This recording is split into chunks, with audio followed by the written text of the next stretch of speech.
ദൈവ തിരുനാമത്തിന് നന്ദിയോടെ സ്തോത്രം. റൂറൽ ഇവാഞ്ചലിസം ഫെലോഷിപ്പിന്റെ ഗ്രാമ സുവിശേഷീകരണ പ്രവർത്തനങ്ങളോടുള്ള ബന്ധത്തിൽ പുന്നല ആനക്കുളം എബി നിവാസിൽ പൊന്നമ്മ ജോണിന്റെ ഭവനാങ്കണത്തിൽ ക്രമീകരിക്കപ്പെട്ടിരിക്കുന്ന ഈ മനോഹരമായ സുവിശേഷ യോഗത്തിനായിട്ട് ഞാൻ കർത്താവിനെ സ്തുതിക്കുന്നു. വളരെ കായിക അധ്വാനം ചെയ്ത് വളരെ ശാരീരിക പ്രയത്നം നടത്തി ക്രമീകരിച്ചതാണ് ഈ യോഗം. ഞാൻ ഓർക്കുകയായിരുന്നു, ഈ യോഗം ഒരു ദിവസം കൊണ്ട് അവസാനിക്കേണ്ട ഒന്നല്ലായിരുന്നു. വളരെ മഴയുടെ പ്രതികൂലം നമുക്ക് മുൻപിലുണ്ടായിരുന്നു. വളരെ അധ്വാനിച്ചു, വളരെ അതിനുവേണ്ടി പ്രവർത്തിച്ചു. ഈ നാളുകളിൽ പ്രിയ കർത്തദാസൻ ശ്രീകുമാർ കീരിക്കൽ കർത്തദാസൻ ചെയ്യുന്ന എല്ലാ ആത്മീയ ശുശ്രൂഷകൾക്കായിട്ടും ഞാൻ ദൈവത്തെ സ്തുതിക്കുന്നു. അതോടുള്ള ബന്ധത്തിൽ പ്രിയ ദാസന്റെ ശുശ്രൂഷയോടുള്ള ബന്ധത്തിലാണല്ലോ ഇന്ന് രാത്രിയിലും നമുക്ക് ഒരുമിച്ച് ഈ നിലയിൽ ഈ ഭവനത്തിന്റെ അങ്കണത്തിൽ ദൈവത്തിന്റെ പാദപീഠത്തിൽ ഇരിക്കുവാനും വലിയവനായ ദൈവത്തിന്റെ സ്നേഹ സന്ദേശത്തെ ഒരു പ്രാവശ്യം കൂടെ കേൾക്കുവാനും ഈ ദേശത്തോട് ആ സന്ദേശം അറിയിക്കുവാനും സ്വർഗത്തിലെ ദൈവം ഇടയാക്കി തീർക്കുന്ന വലിയ കൃപയ്ക്കായി ഞാൻ ദൈവത്തെ സ്തുതിക്കുന്നു. ശരിക്കും പറഞ്ഞാൽ എന്നെ പ്രതിയാണ് ഈ യോഗം ഇന്ന് നടത്തുവാനായിട്ട് ഇടയായി തീർന്നത്. ശരിക്കും ഈ യോഗം അടുത്ത ശനിയാഴ്ച 9-ാം തീയതി ആയിരുന്നു നടക്കേണ്ടിയിരുന്നത്. എന്നാൽ ആദ്യം എന്നോട് പറഞ്ഞപ്പോൾ ഞാനും പെട്ടെന്ന് അത് ഓർക്കാതെ കേൾക്കുവാനായിട്ടിടയായി തീർന്നു. എന്നാൽ പിന്നെയാണ് അങ്ങനെ ഒരു അസൗകര്യമുണ്ട് എന്നുള്ളത് മനസ്സിലാക്കുവാനായിട്ടിടയായി തീർന്നത്. ആ നിലയിൽ ഞാൻ വീണ്ടും പ്രിയ കർത്തദാസനെ വിളിക്കുവാനിടയായി. ഈ നിലയിൽ ഒരു അസൗകര്യമുണ്ട്, ഞാനത് ഓർത്തില്ല. അങ്ങനെയാണ് ഞാൻ ആ ശുശ്രൂഷ ഏൽക്കുവാനായിട്ടിടയായി തീർന്നത് എന്ന് തന്നെ ഓർപ്പിക്കുവാനിടയായി. എന്നിട്ട് ഞാൻ വളരെ സ്നേഹത്തോടെ പറഞ്ഞ ഒരു കാര്യമുണ്ട്, കർത്താവിന്റെ ശുശ്രൂഷയാണ്, നിശ്ചയമായിട്ടും അത് നിശ്ചയിക്കപ്പെട്ട സമയത്ത് തന്നെ നടക്കണം. ഞാൻ തന്നെ ഈ സുവിശേഷ യോഗത്തിൽ പ്രസംഗിക്കണം എന്ന് യാതൊരു നിർബന്ധവുമില്ല. ദൈവം ഒരുക്കുന്നത് മറ്റൊരു ദൈവദാസനെയാണെങ്കിൽ നിശ്ചയമായിട്ടും അതിൽ പൂർണ്ണമായ സന്തോഷമാണ് എനിക്കുള്ളത് എന്നുള്ളത് തന്നെ ഓർപ്പിക്കുവാനിടയായി. നമുക്ക് പ്രാർത്ഥിക്കാം എന്ന് പറഞ്ഞ് പ്രിയദാസൻ ഫോണ് കട്ട് ചെയ്യുവാനിടയായി. ചില ദിവസങ്ങൾക്ക് ശേഷം വീണ്ടും എന്റെ ഫോണിലേക്ക് പ്രിയദാസൻ വിളിക്കുവാനിടയായി.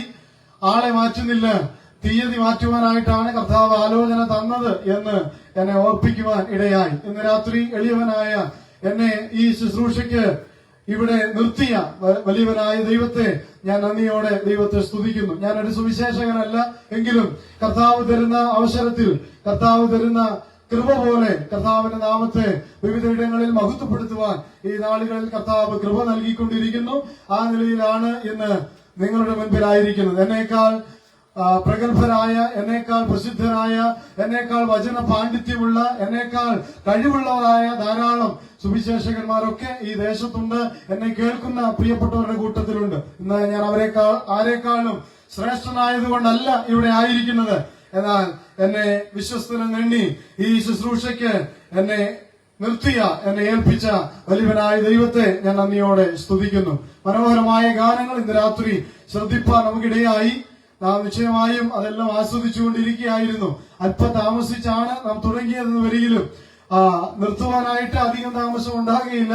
1 മണിക്കൂർ ഉണ്ട് എന്നാണ് ഞാൻ പ്രതീക്ഷിച്ചത്. എന്നാൽ 1 മണിക്കൂറിന് മുന്നമേ ഈ ശുശ്രൂഷ അവസാനിപ്പിച്ചാൽ നന്നായിരുന്നു എന്നുള്ളത് പ്രിയദാസൻ ഓർപ്പിക്കുവാനിടയായി. നിങ്ങളെ ആരെയും ഇന്ന് രാത്രി എന്തായാലും പറയുന്നതിൽ പ്രയാസമില്ല, ചൂടത്തിരുത്തി ബുദ്ധിമുട്ടിക്കുന്നില്ല എന്ന് ഞാൻ ഓർപ്പിക്കുന്നില്ല. നല്ലൊരു മഴ കർത്താവ് നമുക്ക് നൽകി. ആകയാൽ ഇന്ന് രാത്രി ദൈവത്തിന്റെ പാദപീഠത്തിങ്കിൽ നമുക്കിരിക്കാം. സ്വർഗത്തിലെ ദൈവം നമുക്ക് നൽകുന്ന ആലോചന ഒരുമിച്ച് പങ്കുവെച്ച് എന്റെ വാക്കുകളെ ഉപസംഹരിക്കാം എന്ന് ഞാൻ കർത്താവിൽ ശരണപ്പെടുകയാണ്. ഇന്ന് രാത്രിയിലെ വിചിന്തനത്തിന് ആധാരമായി വിശുദ്ധ തിരുവഴുത്തിൽ നിന്ന് പത്രോസ് എഴുതിയ 2-ാം ലേഖനം 2-ാം അധ്യായം അതിന്റെ 5-ാം വാക്യം വായിക്കുവാൻ ആരെങ്കിലും ഉണ്ടോ? ഇല്ല, ഞാൻ തന്നെ വായിച്ച് കേൾപ്പിക്കാം. 2 പത്രോസ് 2-ാം അധ്യായം അതിന്റെ 5-ാമത്തെ വാക്യം ഇപ്രകാരമാണ് നമ്മൾ വായിക്കുന്നത്. അവന്റെ വചനം പ്രമാണിക്കുന്നെങ്കിൽ അവനിൽ ദൈവസ്നേഹം. 2 പത്രോസ് 2:5 വായിക്കുന്നത്. ഞാൻ വായിക്കാം. പുരാതന ലോകത്തെയും ആദരിക്കാതെ ഭക്തി കെട്ടവരുടെ ലോകത്തിൽ ജലപ്രളയം വരുത്തിയപ്പോൾ നീതി പ്രസംഗിയായ നോഹയെ 7 പേരോടുകൂടെ പാലിക്കുകയും, തുടർന്നുള്ള ഭാഗം നമുക്കറിയാം. അതിന് 4 മുതൽ 8 വരെയുള്ള വാക്യങ്ങൾ ചേർത്ത് ചില ആശയങ്ങളെ, പലവിധമായ വിഷയങ്ങളെ ഓർപ്പിച്ചാണ് പത്രോസ് തന്റെ ആ വാക്കുകളെ മുന്നോട്ട് നയിക്കുവാൻ ഇടയായിത്തീരുന്നത്. എന്നാൽ ഇന്ന് രാത്രി നമ്മുടെ വിചിന്തനത്തിന് ആധാരമായ ഭാഗം അതിന് 5-ാം വാക്യമായതുകൊണ്ട് ഞാൻ ആ വാക്യം അവിടെ അവസാനിപ്പിക്കുകയാണ്. ഇങ്ങനെയാണ് വായിച്ചത്: പുരാതന ലോകത്തെയും ആദരിക്കാതെ ഭക്തി കെട്ടവരുടെ ലോകത്തിൽ ജലപ്രളയം വരുത്തിയപ്പോൾ നീതി പ്രസംഗിയായ നോഹയെ 7 പേരോടുകൂടെ പാലിച്ചു. ദൈവത്തിന് സ്തോത്രം. ഇന്ന് രാത്രി നമുക്ക് വളരെ അനുഗ്രഹീതമായ ഒരു മഴ ലഭിക്കുവാൻ ഇടയായി തീർന്നു. ഈ ചൂടിന്റെ കാഠിന്യത്തിൽ നമുക്കത് വളരെ ആശ്വാസമായത് തന്നെയാണ്. ആ മഴ തീർച്ചയായിട്ടും തോരും എന്നുള്ള ശുഭപ്രതീക്ഷയോടുകൂടെയാണ് ഞാനും ഇവിടെ വന്ന് ഇറങ്ങിയപ്പോൾ തന്നെ നല്ല മഴയായിരുന്നു. പ്രിയ സഹോദരന്മാരൊക്കെ ആ നിലയിൽ വളരെ അധ്വാനിക്കുന്നത് കാണുവാൻ ഇടയായി. മഴ തോരും, അതാണ് നമ്മുടെ എല്ലാവരുടെയും ശുഭപ്രതീക്ഷ. നിശ്ചയമായിട്ടും ഈ മഴ തോരുന്ന മഴയാണ്. ഇത് തീരുന്ന മഴയാണ്. ഇത് നിലയ്ക്കുന്ന മഴയാണ്. എന്നാൽ ഇന്ന് രാത്രി തോരാത്ത ഒരു മഴയുണ്ട്, തീരാത്ത ഒരു മഴയുണ്ട്, നിലയ്ക്കാത്ത ഒരു മഴയുണ്ട്. ആ മഴയെക്കുറിച്ചാണ് അല്പമായി ചില വാക്കുകൾ നിങ്ങളെ ഓർപ്പിച്ച് എന്ന വാക്കുകളെ ഉപസംഹരിക്കാം ഞാൻ ആഗ്രഹിക്കുന്നത്.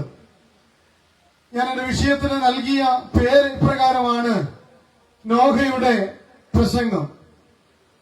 പുരാതന ഭക്തന്മാരിൽ ഒരുവനായ വ്യക്തിയായിരുന്നു നോഹ എന്ന് നമുക്കറിയാം.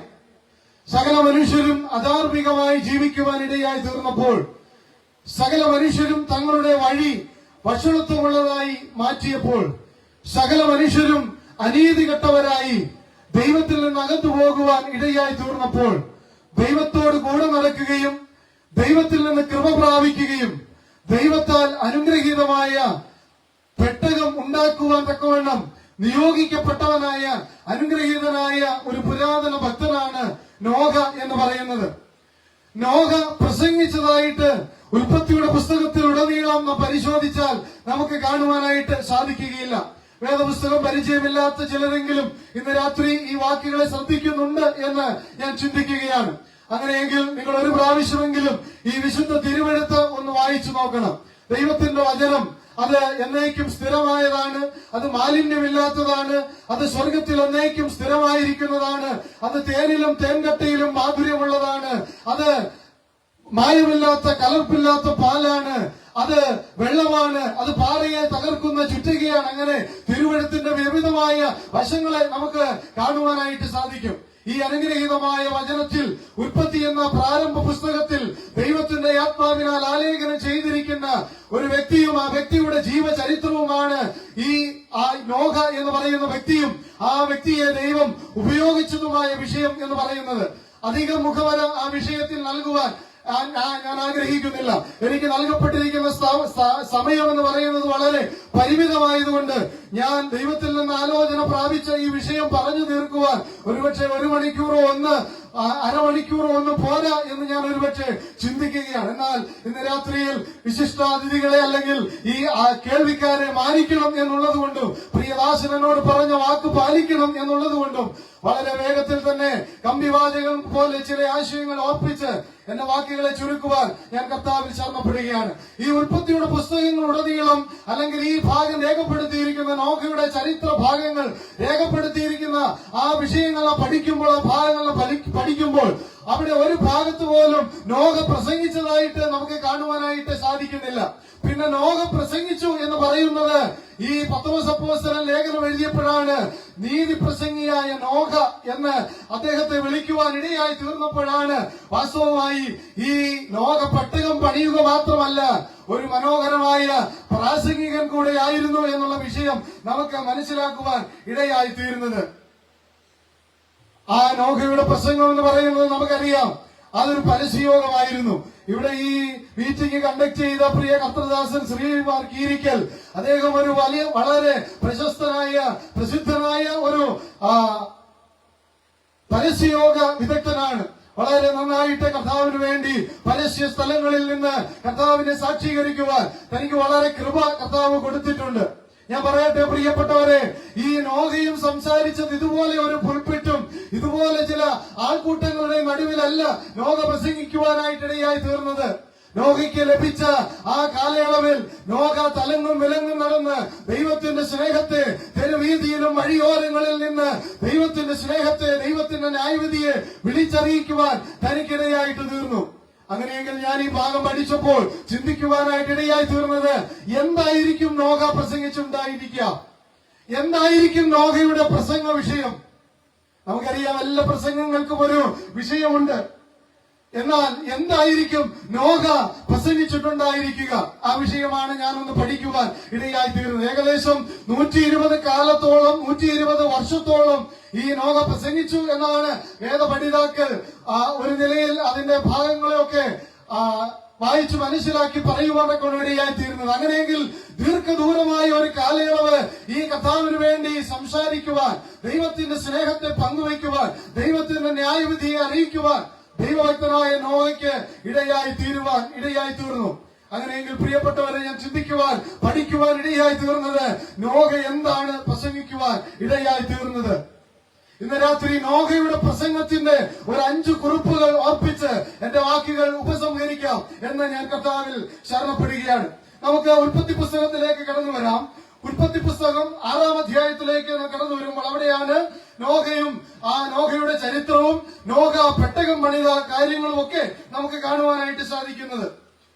ഉൽപ്പത്തി പുസ്തകം 6-ാം അധ്യായം അതിന്റെ 5-ാം വാക്യം പ്രാരംഭമായി നമുക്കൊന്ന് വായിക്കാം.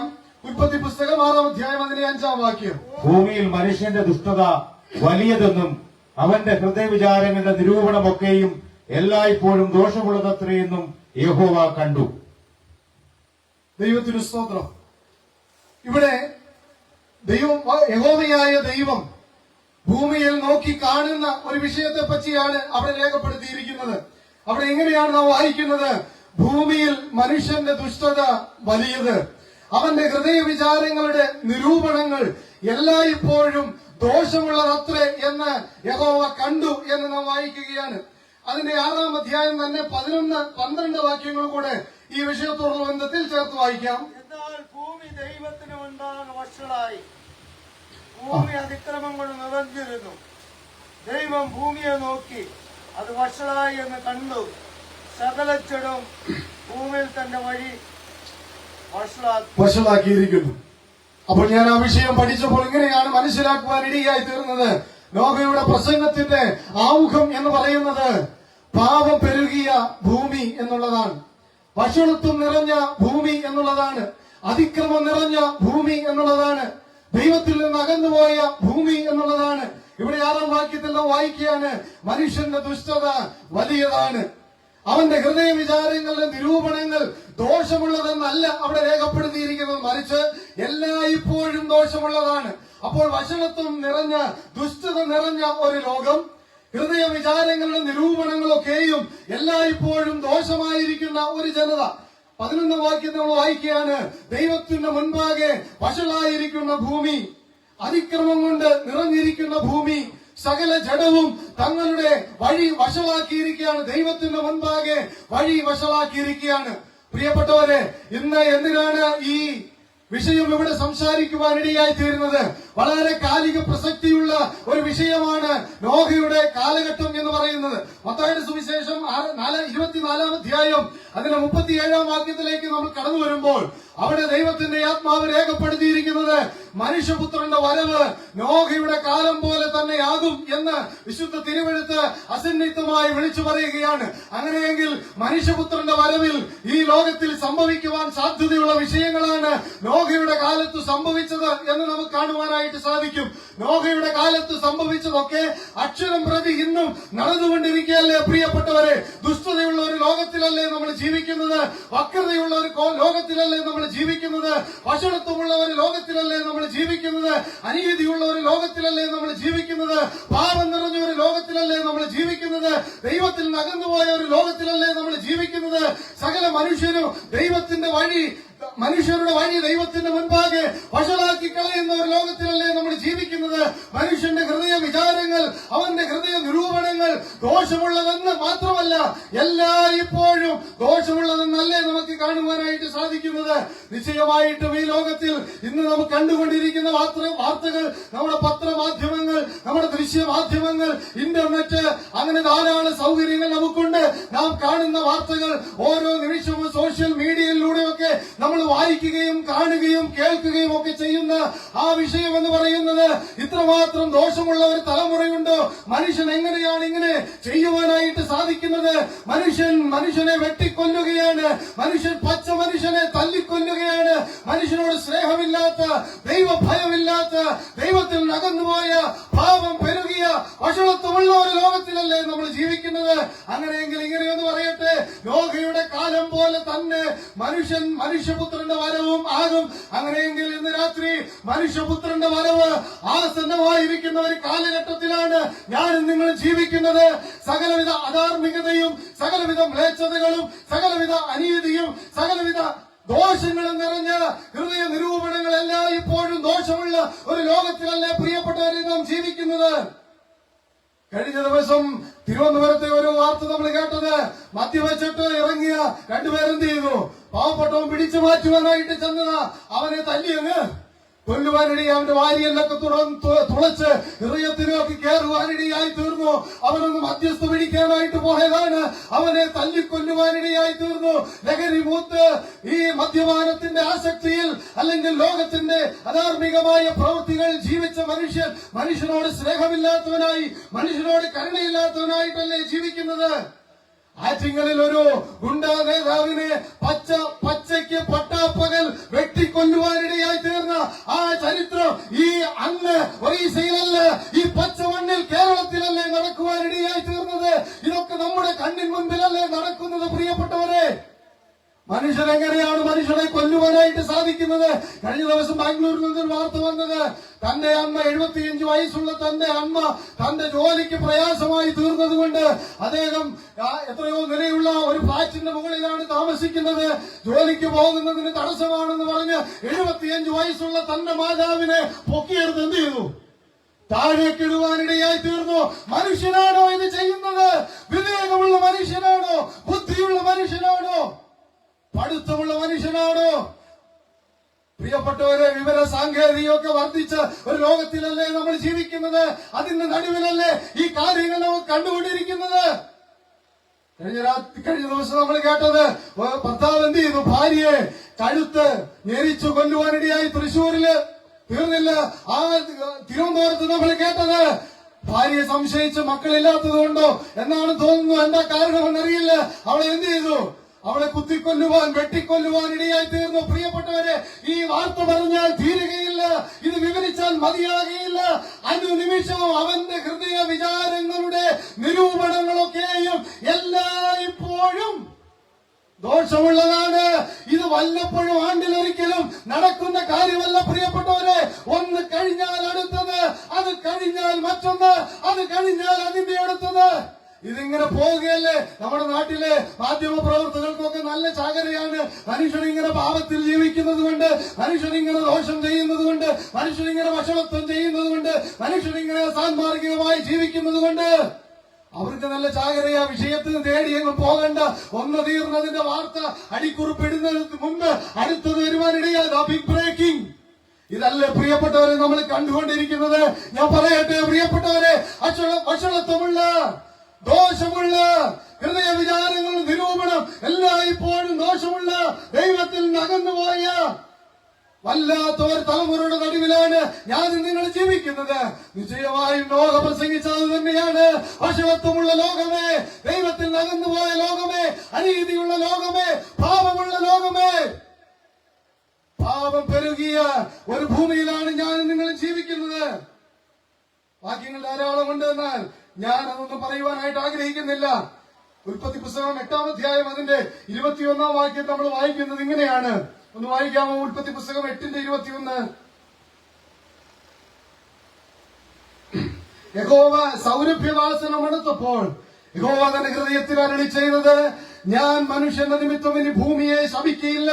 മനുഷ്യന്റെ മനോനിരൂപണം ബാല്യം മുതൽ ദോഷമുള്ളത്. ഈ കുറ്റം ചെയ്യുന്നതൊക്കെ വിവരവും വിദ്യാഭ്യാസവുമുള്ള പ്രായമുള്ളവരല്ലെന്ന് കൊച്ചു കുഞ്ഞുങ്ങൾ വരെ ഇന്ന് ഈ പാവത്തിന്റെ വഴിയെ സഞ്ചരിക്കുകയല്ലേ? നമ്മുടെ തലമുറകളൊക്കെ എവിടെയാണ് പോയി നിൽക്കുന്നത്? എവിടെയാണ് ചെന്ന് പതിക്കുന്നത്? അവരുടെ ഏറ്റവും ഇഷ്ടമുള്ള ഗെയിം ഏതാണെന്നറിയാമോ? Free fire. അറിയാമോ? ഇവിടെ പ്രായമുള്ളവരെ ഇരിപ്പുള്ളൂ. എന്നാ പരിപാടി എന്നറിയാമോ? ഫലപ്പെടുത്തുന്നുണ്ടോ? തോക്കെടുക്കുക, വെടിവെക്കുക, ആൾക്കാരെ വെടിവെച്ച് കൊല്ലുക. ഇതിലോ മനുഷ്യനാനന്ദം, ഇതിലോ നമ്മുടെ മക്കൾക്ക് ആനന്ദം. പബ്ജി എന്നും ഫ്രീ ഫയർ എന്നും പറയുന്ന അനേക ഗെയിമുണ്ട്. എനിക്കതിന്റെ എല്ലാത്തിന്റെ പേരെന്ന് പറഞ്ഞുകൂടാ. എങ്ങനെയാ ഇത് ആസ്വദിക്കുവാൻ സാധിക്കുന്നത്? നമ്മുടെ കുഞ്ഞുങ്ങൾ അത് ആസ്വദിക്കുന്നത് വെട്ടിക്കൊന്ന്, ചുട്ടുകൊന്ന്, വെടിവെച്ച് കൊന്ന് എന്ത് ചെയ്യാന്നറിയാമോ? അവര് സാമ്രാജ്യം കണ്ടിട്ടുണ്ടോ? അത് സാമ്രാജ്യം കെട്ടിപ്പടുക്കുക. തരിശ് നിലമുണ്ട്. എന്നാൽ അവിടെ പോയി യുദ്ധം ചെയ്ത് ദേശം കൈവശമാക്കിയിട്ട് എന്ത് ചെയ്യുക? വലിയ മണിമാളികളൊക്കെ, ബിൽഡിംഗ് ഒക്കെ പണിയുക. എന്ന് വെച്ചാൽ കൊന്നു നേടുകയാണെന്ന്. ആരെ കൊന്നിട്ടായാലും വേണ്ടില്ല, എനിക്കിവിടെ സൗധങ്ങൾ ഉണ്ടാക്കണം, എനിക്കിവിടെ വൻ കെട്ടിടങ്ങൾ ഉണ്ടാക്കണം. ഇതല്ലേ നമ്മുടെ കുഞ്ഞുങ്ങളുടെ ബുദ്ധിയിലേക്ക് കയറിക്കൊണ്ടിരിക്കുന്നത്? ഇതല്ലേ അവർ പഠിച്ചുകൊണ്ടിരിക്കുന്നത്? ലോക പറഞ്ഞത് മറ്റൊന്നും അല്ലല്ലോ പ്രിയപ്പെട്ടവരെ. അവന്റെ മനോനിരൂപണം ബാല്യം മുതൽ ദോഷമുള്ളത്. ചിരികാലം മുമ്പ് വന്നതാ. ഒരു അധ്യാപകന്റെ മുമ്പിൽ നിന്ന് എന്ത് ചെയ്യുക? ഒരു കുഞ്ഞ് വെല്ലുവിളിക്കുക. ഒരു അധ്യാപകന് മുമ്പിൽ നിന്ന് വെല്ലുവിളിക്കുക. പണ്ടൊക്കെ നമുക്ക് പഠിപ്പിക്കുന്ന ടീച്ചർമാരെങ്കിലും പേടിയുണ്ടായിരുന്നു. ഇപ്പോൾ അതുമില്ല. മാതാപിതാക്കളെ അനുസരണമില്ല, അധ്യാപകന്മാരെ അനുസരണമില്ല, അവർ ഗുരുക്കന്മാരെ അനുസരണമില്ല. അല്ലാത്ത വശത്തുമുള്ള ലോകത്തിലല്ലേ പ്രിയപ്പെട്ടവരെ നാം ജീവിക്കുന്നത്? എന്താ ഈ കാലഘട്ടത്തിന്റെ പ്രത്യേകത? പാപം പെരുകിയ കാലം, പാപം പെരുകിയ ഭൂമി. ദൈവത്തിന് സ്തോത്രം. മുന്നോട്ട് പോകാം. ലോകയുടെ പ്രസംഗത്തിന്റെ രണ്ടാമത്തെ വിഷയം എന്താണ്? 6-ാം അധ്യായം അതിന്റെ 7-ാം വാക്യം. ഉൽപ്പത്തി പുസ്തകം 6-ാം അധ്യായം അതിന്റെ 7-ാം. 2 പത്രോസ് 3-ാം അധ്യായം അതിന്റെ 6-7 വാക്യം. 2 പത്രോസ് 3-ാം അധ്യായം അതിന്റെ 6-7 വാക്യങ്ങൾ. ലോകം, അതിനാൽ അന്നുള്ള ലോകം ജലപ്രളയത്തിൽ മുങ്ങി നശിച്ചു എന്നും ഇപ്പോഴത്തെ ആകാശവും ഭൂമിയും അതേ വചനത്താൽ തീക്കായി സൂക്ഷിച്ചും ന്യായവിധിയും ഭക്തികെട്ട മനുഷ്യരുടെ നാശവും സംഭവിക്കാനുള്ള ദിവസത്തേക്ക് കാത്തുമിരിക്കുന്നു എന്നും അവർ മനസ്സോടെ മറന്നു കളയുന്നു. അവർ മനസ്സോടെ മറന്നു കളയുന്നു. അവർ ഈ സന്ദേശം കേട്ടതാണ്, അവർ ഈ സന്ദേശം അറിഞ്ഞതാണ്. പക്ഷെ അവരെന്ത് ചെയ്തു? മനസ്സോടെ ഈ സന്ദേശത്തെ മറന്നു കളയുവാനിടയായി, ഈ സന്ദേശത്തെ മറുതലിക്കുവാനിടയായി, ഈ സന്ദേശത്തെ ചെവിക്കൊള്ളാതെ മുൻപോട്ട് പോകുവാനിടയായി. ഞാൻ പറയട്ടെ പ്രിയപ്പെട്ടവരെ, അന്ന് ലോക പ്രസംഗിച്ചത് ഒരു മഴ വരുമെന്ന, ന്യായവിധിയുടെ ഒരു മഴ വരുമെന്ന്. എന്നാൽ ഇന്ന് രാത്രി എനിക്ക് പ്രസംഗിക്കാനായിട്ടുള്ളത് പത്രോസ് അപ്പോസ്തലൻ അവിടെ പറഞ്ഞിരിക്കുകയാണ്. അന്നുള്ള ലോകം ജലപ്രളയത്താൽ മുങ്ങി നശിച്ചു എന്നും ഇപ്പോഴത്തെ ആകാശവും ഭൂമിയും അതേ വചനത്താൽ, അതേ വാക്കിനാൽ, അതേ സന്ദേശത്താൽ, അതേ ദൈവത്തിന്റെ അരുളപ്പാടിനാൽ തീക്കാണ് ഇരയാക്കി തീർക്കാനായിട്ട് പോകുന്നത്. കേവലം മഴയല്ല വരാൻ പോകുന്നത്, നിത്യനരകാഗ്നി വരാൻ പോകുക, നിത്യനാശം വരാനായിട്ട് പോകുക. അതേ വചനത്താൽ ഞാൻ ഇന്ന് രാത്രി ഈ ആനക്കുളത്ത് പ്രസംഗിക്കുന്ന ഇതേ വചനത്താൽ ദൈവം നിങ്ങളെ ന്യായം വിധിക്കുന്ന ഒരു ദിവസമുണ്ട്. ന്യായവിധിയിലേക്ക് നിങ്ങളെ വരുത്തുന്ന ഒരു ദിവസമുണ്ട്. ഈ സന്ദേശം കേട്ടിട്ടും മനസ്സോടെ മറന്നു കളയുന്നവരെ, ദൈവത്തെ മറക്കുന്നവരെ, ഈ സന്ദേശം ഓർത്തുകൊള്ളി. ഞാൻ നിങ്ങളെ കീറിക്കളയും, വിടുവിപ്പാൻ ആരും ഉണ്ടാകുകയില്ല. ആരും സഹായത്തിന് വരാത്ത, ആർക്കും സഹായിക്കുവാൻ കഴിയാത്ത, ആർക്കും രക്ഷിക്കുവാൻ കഴിയാത്ത ഒരു വലിയ ന്യായവിധി വരാനായിട്ട് പോവുകയാണ്. വിശ്വസിക്കുമോ? ഇതേ വചനത്താൽ. ദൈവത്തിന് സ്തോത്രം. എനിക്ക് മുന്നിൽ സമയമില്ലല്ലോ, ഞാൻ മുന്നോട്ട് പോകട്ടെ. റോഡ് സൈഡിലൊക്കെ ധാരാളം സൈൻ ബോർഡുകൾ നമുക്ക് വെച്ചിരിക്കും. നമ്മളൊക്കെ വണ്ടി ഓടിക്കുന്നവരാണ്.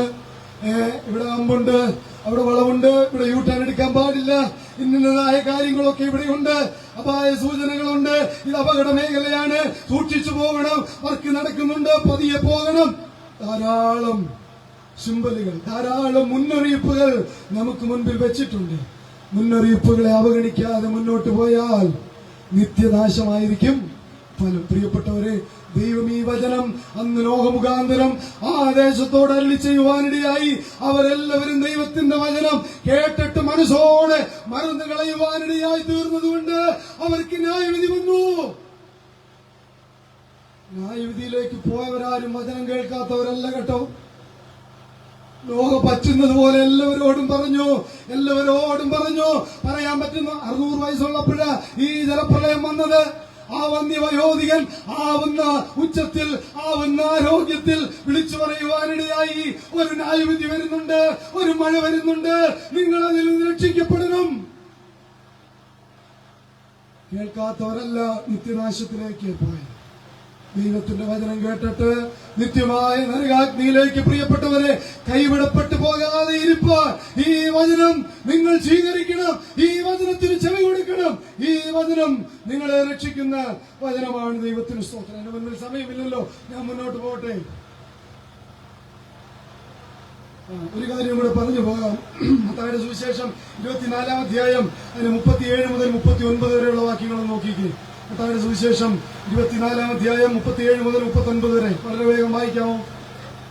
നോഹയുടെ കാലം പോലെ തന്നെ മനുഷ്യത്തിന്റെ വരവുമാകും.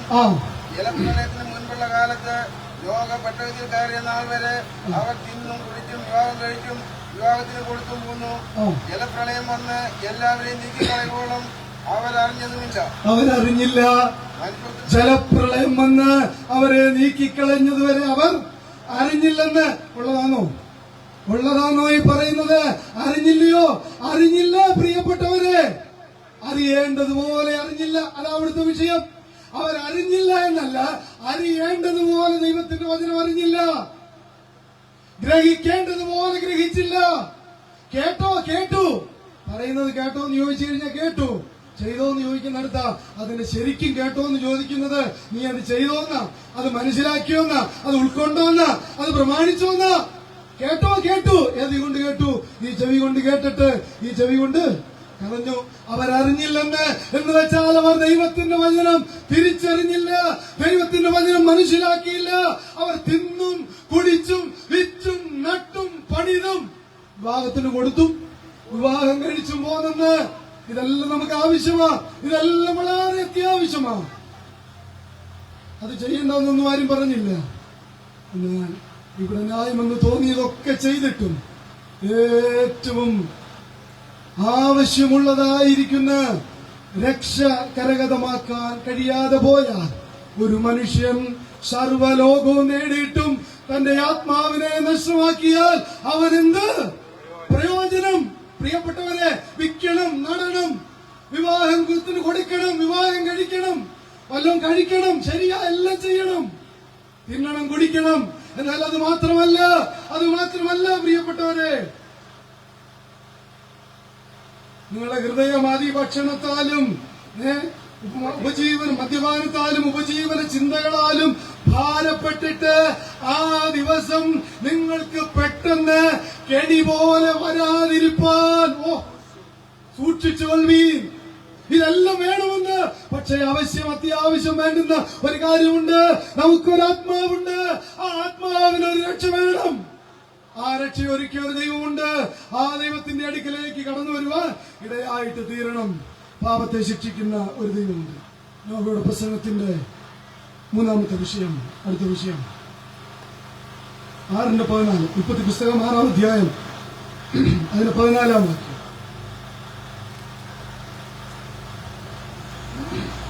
6:14.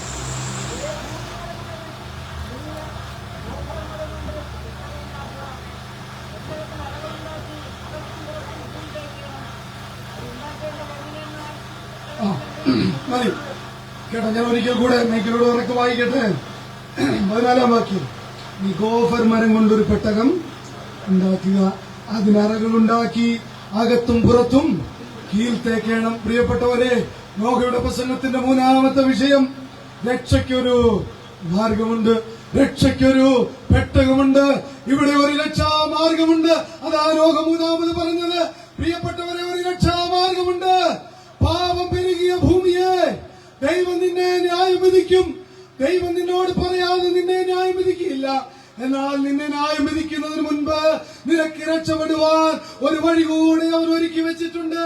ഇവിടെ ഒരു രക്ഷാ പേടകമുണ്ട്, ഇവിടെ ഒരു രക്ഷാ മാർഗമുണ്ട്, ഇവിടെ ഒരു രക്ഷാ പെട്ടകമുണ്ട്. ആ പെട്ടകം നമുക്കറിയാം. ഏറിയ പങ്കും തിരുവചനം വായിക്കുകയും പഠിക്കുകയും ചെയ്യുന്നവരാണല്ലോ. ആ പെട്ടകം ആരെയാ കാണിക്കുന്നത്?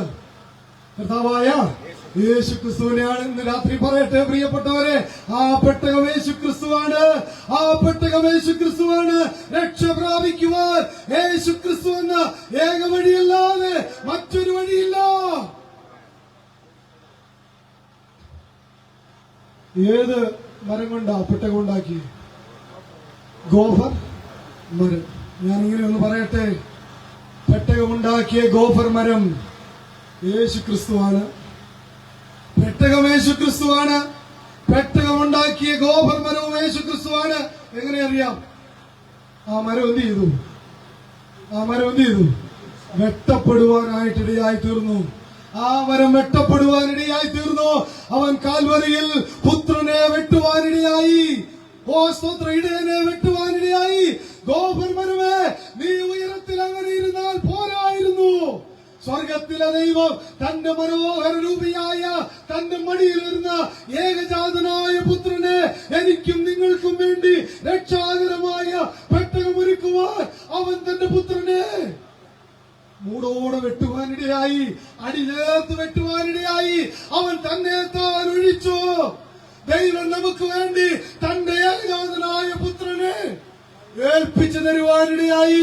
വെട്ടപ്പെട്ട മരം ഇല്ലേ? കർത്താവായ യേശു ക്രിസ്തു പറയുന്നുണ്ട്, പച്ചമരത്തോട് ഇങ്ങനെ ചെയ്താൽ ഉണങ്ങിയതിനെന്ത് ഭവിക്കും? അത് യെരൂശലേമിന്റെ സ്ഥിതിയോടുള്ള ബന്ധത്തിലാണ് പറയുന്നത്. പക്ഷേ ആശയം ഞാൻ ഇങ്ങനെയൊന്ന് ആത്മീയമായി പറയട്ടെ. ഒരു പച്ചമരം വെട്ടപ്പെട്ടെങ്കിൽ, ഞാൻ വെട്ടപ്പെടാതെ പോയിരുന്നെങ്കിൽ ഉണങ്ങിയ മരങ്ങളായ നിങ്ങളുടെ അവസ്ഥ എന്താകുമായിരുന്നു? അതുകൊണ്ട് പ്രിയപ്പെട്ടവരെ, ഇന്ന് രാത്രി പറയട്ടെ, ഒരു ഗോഫർ മരമുണ്ട്. ആ മരം വെട്ടപ്പെടുവാനിടയായി എനിക്ക് വേണ്ടി ദൈവപുത്രനെ പിതാവായ ദൈവം വെട്ടി. എന്തിനു വേണ്ടി? എനിക്കൊരു രക്ഷാ പേടകം, എനിക്കൊരു രക്ഷാമാർഗം ഒരുക്കി തരുവാൻ. ഇനി പെട്ടകത്തിന്റെ പലകയാരാ? പെട്ടകത്തിന്റെ പലകയാരാ? പെട്ടകം യേശു ക്രിസ്തുവാണ്. പെട്ടകം നിർമ്മിച്ച ഗോഫർ മരവും യേശു ക്രിസ്തുവാണ്. പെട്ടകത്തിന്റെ പലകയാരാ? യേശു ക്രിസ്തുവാ. പ്രിയപ്പെട്ടവരെ, ആ മരം എന്തെന്നറിയാമോ? പലകകളായി കീറുവാനിടയായി. സ്തോത്രം. കാൽവരിയിലേക്ക് ഒന്ന് നോക്കുമോ? എനിക്കും നിങ്ങൾക്കും വേണ്ടി ദൈവപുത്രന്റെ അവന്റെ ശരീരം നമുക്ക് വേണ്ടി അടി മുതൽ മുടി വരെ കീറപ്പെടുവാനിടയായി, ചീന്തപ്പെടുവാനിടയായി, നമുക്ക് വേണ്ടി മുറിക്കപ്പെടുവാനിടയായി, തകർക്കപ്പെടുവാനിടയായി.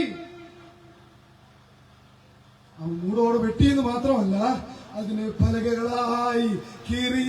ഈ പെട്ടകം ഉണ്ടാക്കണമെങ്കിൽ ഈ പലക വേണം. ഈ ഗോഫർ മരം ഇങ്ങനെ ഇരുന്നാൽ ഈ പെട്ടകമാകയില്ല. ആ ഗോഫർ മരം വെട്ടപ്പെടണം. ആ ഗോഫർ മരം പലകകളായി കീറപ്പെടണം. ആ പലക ചേർത്താണ് എന്റെ രക്ഷാമാർഗം ഒരുക്കിയത്. പാട്ടുകാരൻ പാടിയില്ലേ? മാറയിൽ എന്താ പാടിയേ? മാറയിൽ മധുരമായി, മാറയെ മധുരമാക്കി തീർത്ത. എങ്ങനെയാ മാറയിൽ വെള്ളം മാധുര്യമായി തീർന്നത്? എങ്ങനെയാണെന്നറിയാമോ? അവര് മാറയിൽ ചെന്നപ്പോ അവർക്ക് കുടിക്കാൻ വെള്ളമില്ല. മോശ ദൈവത്തോട് നിലവിളിച്ചു, ഈ വെള്ളം കയ്പുള്ളതാണ്, അതുകൊണ്ട് അവർക്ക് കുടിക്കുവാൻ സാധിക്കുന്നില്ല. ഇപ്പൊ ശരിയാക്കി തരാം, നീ എന്ത് ചെയ്യണം? അവനൊരു വൃക്ഷം കാണിച്ചു കൊടുത്തു. ആ വൃക്ഷത്തെ വെട്ടി, ആ വൃക്ഷത്തിന്റെ കൊമ്പിനെ വെട്ടി ഈ വെള്ളത്തിലിട്ടു. പ്രിയപ്പെട്ടവരെ, അവൻ വെട്ടപ്പെട്ട കൊമ്പാണ്, അവൻ മുറിക്കപ്പെട്ട പലകയാണ്, അവൻ തകർക്കപ്പെട്ട രക്ഷാ പേടകത്തിന്റെ അതിരാണ്. ദൈവത്തിന് സ്തോത്രം. ഈ പെട്ടകത്തിനൊരു വാതിലുണ്ട്. വാതിലാരാ? പെട്ടകം യേശു ക്രിസ്തുവാ. ആ ഗോഫർ മരം യേശു ക്രിസ്തുവാ. പെട്ടകം പണിത മരം യേശു ക്രിസ്തുവാ. പെട്ടകത്തിന്റെ പലക യേശു ക്രിസ്തുവാ. പെട്ടകത്തിന്റെ വാതിലാരാ? യേശു ക്രിസ്തു പ്രിയപ്പെട്ടവരെ, അവൻ പറഞ്ഞു, ഞാൻ വാതിൽ ആകുന്നു, ഞാൻ വാതിലാകുന്നു. എന്നിലൂടെ മാത്രമേ രക്ഷയുള്ളൂ, എന്നിലൂടെ മാത്രമേ വിടുതലുള്ളൂ, എന്നിലൂടെ മാത്രമേ ന്യായവിധിയിൽ നിന്ന് രക്ഷ പ്രാപിപ്പാൻ ഒരേ വഴി ആകാശത്തിന്റെ കീഴിൽ ഭൂമിക്ക് മുകളിൽ കർത്താവായ യേശു ക്രിസ്തുവിന്റെ രക്ഷാമാർഗമല്ലാതെ, യേശു ക്രിസ്തുവിന്റെ നാമമല്ലാതെ ഇവിടെ ഒരു രക്ഷാമാർഗമില്ല. എന്താ പറഞ്ഞെന്നറിയാമോ? ഈ രക്ഷ എങ്ങനെ നിർവഹിച്ചാലും യേശു ക്രിസ്തു അല്ലാതെ അതിലൊരു മനുഷ്യനും പങ്ക് ഇല്ല. എന്ന് വെച്ചാൽ ഇവിടെ സഹരക്ഷകന്റെ ആവശ്യമില്ലെന്ന്, എന്ന് വെച്ചാൽ ഇവിടെ സഹരക്ഷകരുടെ ആവശ്യമില്ലെന്ന്. യേശു ക്രിസ്തു ഏകരക്ഷിതാവാണ്, യേശു ക്രിസ്തു മാത്രം രക്ഷിതാവാണ്. നിങ്ങൾക്കറിയാമോ, യാഗങ്ങളെ കുറിച്ച് പഠിക്കുമ്പോൾ ആ യാഗം യേശു ക്രിസ്തുവാ. ദൈവത്തിന് സൗരഭ്യവാസനയായി യാഗമായി തീർന്ന യേശു ക്രിസ്തു യാഗം യേശു ക്രിസ്തുവാ. ഇനി യാഗപീഠം ആരാ? യാഗപീഠം പാട്ടുകാരൻ പാടുന്നുണ്ട്, യാഗപീഠം അവൻ തന്നെ. യാഗപീഠം യേശു ക്രിസ്തുവാണ്. ഇനി യാഗമൃഗമാരാ? യാഗമൃഗം യേശു ക്രിസ്തുവാണ്. കാൽവരിയിൽ നമുക്ക് വേണ്ടി അകൃത്യയാഗമായി തീർന്ന യാഗപീഠത്തിൽ എരിക്കപ്പെട്ട തകർക്കപ്പെട്ട ആ യാഗമൃഗം യേശു ക്രിസ്തുവാണ്. ഇനി യാഗം കഴിച്ച മഹാപുരോഹിതനാരാ? സ്തോത്രം. യാഗം കഴിച്ച പുരോഹിതനും യേശു ക്രിസ്തുവാ. ഞാൻ പറയട്ടെ പ്രിയപ്പെട്ടവരെ, യാഗം യേശു ക്രിസ്തുവാണ്, യാഗപീഠം യേശു ക്രിസ്തുവാണ്, യാഗവസ്തു യേശു ക്രിസ്തുവാണ്, യാഗം കഴിക്കുന്ന പുരോഹിതൻ യേശു ക്രിസ്തുവാണ്. രക്ഷയ്ക്ക് മറ്റൊരു വഴിയില്ല. യേശു ക്രിസ്തുവാണ് രക്ഷകനെന്ന് തിരുവെടുത്ത് അസന്നിഗ്ധമായി വിളിച്ചു പറയുകയാണ്. രക്ഷയ്ക്ക് മറ്റൊരു മാർഗമില്ല, രക്ഷയ്ക്ക് മറ്റൊരു വ്യക്തിയില്ല. രക്ഷ യേശു ക്രിസ്തുവിലൂടെ മാത്രമാണ്. അവനിലൂടെ മാത്രമേ പിതാവിന്റെ അടുക്കലെത്തുവാൻ കഴിയൂ. ഈ വാതിലിലൂടെ മാത്രമേ ഇതിനകത്തേക്ക് പ്രവേശിക്കുവാൻ കഴിയുള്ളൂ. ദൈവത്തിന് സ്തോത്രം. ഇനി പെട്ടകത്തിന് എന്ത് ചെയ്തു? അറകൾ ഉണ്ടാക്കി, പെട്ടകം മുറിച്ചു, പെട്ടകം ഒന്നോടൊന്ന് ചേർത്ത് അടിക്കുവാനിടയായി. പെട്ടകം ഒരു അനുഗ്രഹീതമായ റൂമായി തീർന്നു, ഒരു റൂമായി തീർന്നു, അറയായി തീർന്നു.